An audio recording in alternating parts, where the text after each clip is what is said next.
আসসালামু আলাইকুম সবাইকে। সবাই কেমন আছেন? আশা করি সবাই ভালো আছেন। আজ আমি আপনাদের মাঝে চিকেন রোস্ট রেসিপি নিয়ে হাজির হয়েছি। আজ দেখাবো আপনারা ঘরোয়া পদ্ধতিতে কিভাবে অনেক মানুষের আয়োজন করতে পারবেন। 40 জন 50 জন যেভাবে আয়োজন করতে পারবেন ঠিক আমি সেইভাবেই শেখাবো।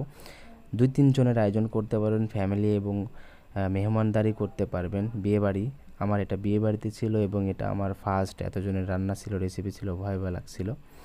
তো আমরা প্রথমে চিকেনগুলো ভালোভাবে ধুয়ে নেব। এরপর ধোয়ার পরে আমরা শুধু লবণ দিয়ে ম্যারিনেট করে নেব। এরপর আমরা মশলাতে চলে আসলাম। আগে থেকে পেঁয়াজ বাটা, রসুন বাটা এগুলো ছিল। এরপর আমরা রোস্টের মশলা দিয়ে দিচ্ছি। 4 প্যাকেট রোস্টের মশলা দেওয়ার পরে আমরা লাল মরিচের গুঁড়ো দিয়ে দিব। এরপরে আমরা দিয়ে দিব চিকেনটার যে বেস রেসিপিটা সেটার মশলাটা আর কি।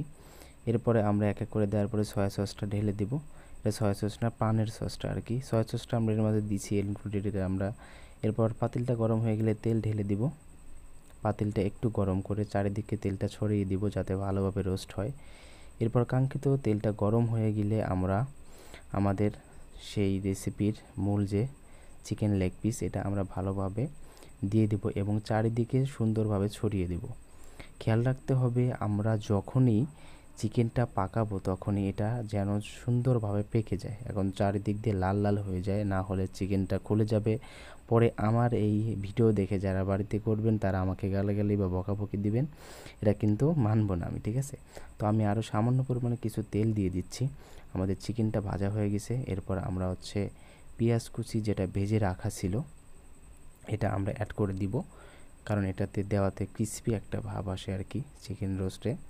তো এটা আমরা সুন্দরভাবে দিয়ে দিব। সুন্দরভাবে দিয়ে দেওয়ার পর আমরা একটু নেড়ে চেড়ে দিব। এটাকে নেড়ে চেড়ে দেওয়ার পরে আমরা আমাদের যে কাঙ্ক্ষিত যে মশলাটা ছিল ওটা আমরা দিয়ে দিচ্ছি। আমার ভিডিওটা একটু কাট হওয়ার কারণে আমি ভিডিওতে সেটা দিতে পারিনি, এর জন্য দুঃখিত। সো আমি মশলাটা দিয়ে দিয়েছি এটা ভিডিওর মশলা দেওয়ার পরে আর কি। তারপরে আমরা কিছু পেঁয়াজ কুচি দিয়ে দিচ্ছি আরও। এবার আমাদের মশলা যেটা দেওয়া ছিল ওটার পাতিলটা ধুয়ে আর কি আমরা এটাকে দিয়ে দিব।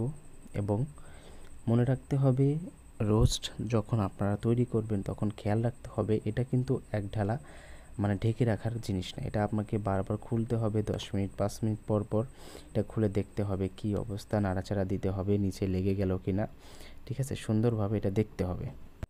নাড়ার পরে এরপরে আমরা সুন্দরভাবে চারিদিকে মশলাগুলো মিক্সার করে নিব। মিক্সার করে নেওয়ার পরে আমরা এটা লবণ, যে আপনারা এটাই সবচেয়ে বেস্ট যে রেসিপির যে মূল আর কি। লবণটা আপনারা আপনাদের চাহিদা মতো সুন্দরভাবে অ্যাড করে নেবেন। এখানে আমি 44 জনের রান্না করছি। 44 জনের রান্না হিসেবে যতটুকু লবণ দরকার হয় আমরা মাঝে মাঝে দিব এবং চেক করব। এরপরে আমরা লবণ দেওয়া শেষ হয়ে গেলে এরপর আমরা ঢাকনা দিয়ে এটাকে ঢেকে দিব কিছু সময়ের জন্য।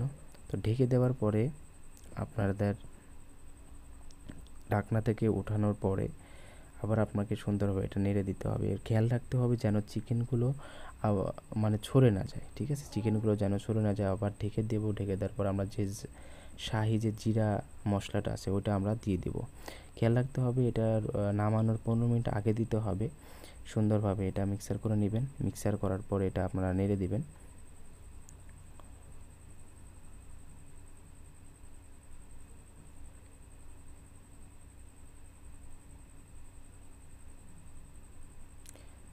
এরপরে আমাদের রোস্টে লবণ হয়েছে কিনা সুন্দরভাবে পারফেক্টভাবে এটা দেখার জন্য আমরা টেস্ট করব। তো আমাদের রোস্টটাতে একটু লবণ কম ছিল। খেয়াল রাখতে হবে লবণ কম হলে সমস্যা নেই, আপনি চেক করে দিতে পারবেন বারবার, কিন্তু লবণ বেশি হলে সমস্যা। এই জন্য আমি প্রিপেয়ার করব আপনারা লবণ অল্প পরিমাণে দিবেন, পরে চেক করার পরে আপনারা পর্যাপ্ত দিতে পারবেন। দেখুন লেগ পিস কি সুন্দর হয়েছে, এটা দেখতে অনেক সুন্দর লাগছে, কালার সব কিছু একদম সুন্দর হয়েছে। আর যারা বাসায় রোজ রান্না করতে চান আমাকে মেসেজ করতে পারেন, আমি ইনশাআল্লাহ ডিসক্রিপশনে আমি সব বলে দিব কী কী মশলা লাগে। তারপরে আপনারা আমাকে মেসেজ করতে পারেন, আমি পার্সোনালি রিপ্লাই দিব। দেখতে পাচ্ছেন আমাদের রোস্টটা কমপ্লিট হয়ে গেছে। আমরা এটা এখন বাড়বো আর কি। বাড়ার পর এটা আমাদের অতিথি আসবে তাদের কাছে সার্ভ করবো। দেখতে পাচ্ছেন প্রত্যেকটা রোস্ট কিন্তু সুন্দরভাবে একদম তরতাজা রয়েছে, যেটাকে বলে মানে হাড্ডি থেকে একদম খোলেনি, ঠিক আছে? এটা অনেক সুন্দর হয়েছে। তো আপনারাও চাইলে বাসায় ইজিলি খুব সুন্দরভাবে রান্না করতে পারেন, কোনো প্যারা না। আপনিও চাইলে মেহমানদারি করতে পারেন, যে কোনো বিয়ে বাড়িতে গিয়ে বলতে পারেন আমি 10 জন 20 জন 50 জনের রান্না করতে পারি। খুব আরামেই পারবেন, সমস্যা নেই। শুধু আমার এই ভিডিওটা শেয়ার করবেন, ফলো করবেন, কমেন্ট করবেন, সাবস্ক্রাইব করবেন, বন্ধুদের সাথে শেয়ার করবেন। আর আপনিও করে নিতে পারবেন 50 জন 20 জনের রেসিপি রান্না, খুবই সহজ এবং ইজিলি। আরও যদি ভালোভাবে জানতে চান তবে আমাকে কমেন্ট করতে পারেন। আর ভিডিওটা লেটে আসার জন্য আমি খুবই দুঃখিত। তো আমাদের ফাইনাল রেজাল্টটা এত সুন্দর হয়েছে, আপনাকে দেখাই, একটু দেখেন।